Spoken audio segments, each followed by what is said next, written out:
One of the better baits to use for fish in the estuaries, even on the reef, is a flesh bait. But how do you hook it up? What sort of bait do you use? Well, in this case here, it's a slimy mackerel. You can use fillets of mullet or even pilchards. But with the slimy, it's a real oily flesh, and I absolutely love it. It's great for things such as mangrove jacks as well as snapper. So you've got one side of the spectrum to the other. Well, let's take a fillet off, hook it up, and I'll show you exactly how it's done. So the hook we're using here for starters, this is the bait keeper hook. It's got a couple of small little barbs on the back end of that shank. It's absolutely ideal to hold the flesh onto the actual hook itself. So I'm just going to take a fillet off the back end. I'm not using the whole fillet. Well, you will be when you are fishing throughout the evening or day, but you're just going to get that nice little chunk like so. Absolutely ideal. So we want to put that hook into the bait, but keep it as natural as possible.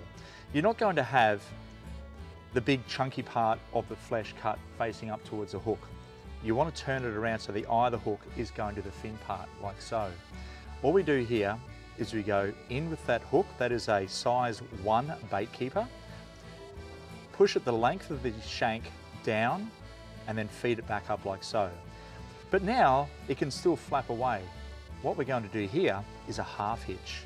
We just push the line. Monofilament line has a twist. You can see that memory in it. That just goes over the top of that particular bit of flesh, over the eye of the hook, pull it tight, and there we have it. That hook is perfectly done inside that bait now. You can hardly even see it, and ready for an awaiting fish to swim past. So there we have it, the hidden hook and a piece of fish flesh. Absolutely brilliant. Now, I would be using a sinker right down onto the hook, particularly if you're fishing around rocks.